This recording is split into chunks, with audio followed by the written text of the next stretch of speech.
It's my feel-good breakfast show. Welcome back as we inspire a nation, because these are the kinds of pieces of the puzzle that need to fall into place. Saul Berman, founder of the Hands On Foundation, is on a mission to change the future of education in South Africa. Having struggled with the traditional schooling system himself and knowing all too well how it feels to be left behind, he is dedicated to bringing hands-on technical training to schools where it is definitely needed. Starting with the incredible Wynberg Boys High and expanding to Plettenberg Bay, he now joins us this morning to share his story of empowering students with technical skills. And hopefully this is going to start a movement, my friend. So congratulations for making it to this point. Here we sit on national TV talking about the impact that you are making, potentially the impact you could make in the future in a vitally important space.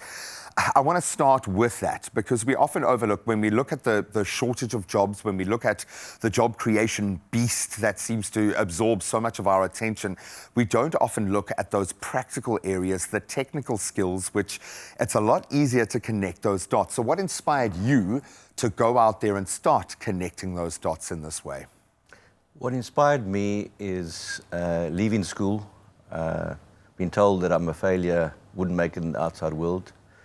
I went to a Technikon in Maitland, and by leaving school, I was alienated. I was left alone. I lost all my friends, lost my social life. Your network, yeah. And I vowed one day to bring the technical education into the school system. And 30 years later, not consecutively working, but 30 years later, the principal of Wynberg Boys, Jan de Waal, and myself made both our dreams a reality. So what is that reality? How does this play out in the real world? When we talk about these technical skills, what are you guys covering? What are your focus areas?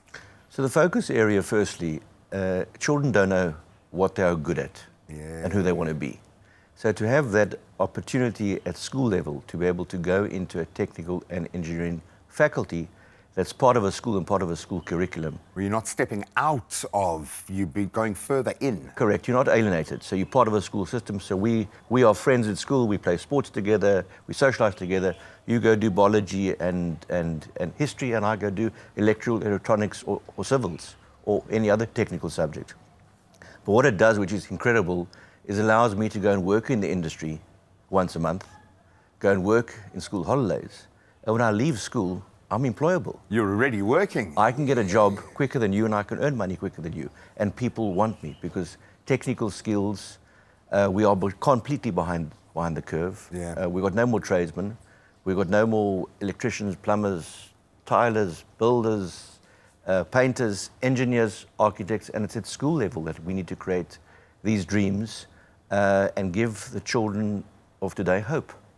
I absolutely love that, because I don't think we realize how hopeless a huge section of our population is feeling, because they themselves can't connect those dots. What's the reaction been like now that you've opened this door that offers a different path for pupils who desperately need to be looked at differently to those that would go the conventional route? What has the reaction been like? The reaction has been actually incredible, because, you know, when I was at school, we had woodwork. Yeah. Woodwork stopped. 100%. And many years ago, the technical faculties and technical facilities closed down. So we've got no tradesmen. And in South Africa today, as being a builder and starting off as being actually an electrician, I became one of Cape Town's biggest builders and one of Cape Town's biggest developers, only because I had a trade. You see, it speaks to the entrepreneurial spirit that South Africa is going to lean on. There's no question about that. We need to inspire people to think, yes, I have a skill, but how can I use that skill to create a business, to make an impact socially, to look after my family? You are taking young men, in this case, into your care. That speaks to a human growth and development. Now that you've started to see this happening, what sort of change do you see in the children that don't have to go through what you went through, in the way that you were isolated and not having that path that was clearly meant for you?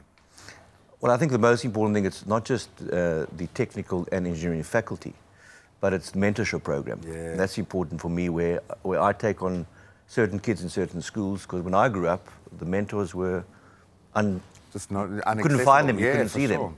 Now there's 10,000 of us. So if I, and the mentorship program is designed that I take on certain kids, that they can have my number, contact me, WhatsApp me, meet with them, inspire them.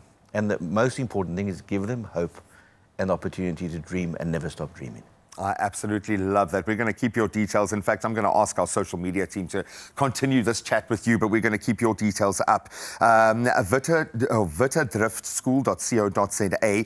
You can head over to that website right now. I would suggest getting in touch with man. Sit down with Saul for just a couple of hours to explore the potential of what is being unlocked here. Absolutely love the fact that you have fought so hard to get to this point and that you are getting your just rewards. We are very proud of you, my friend. Well done. Thanks very much.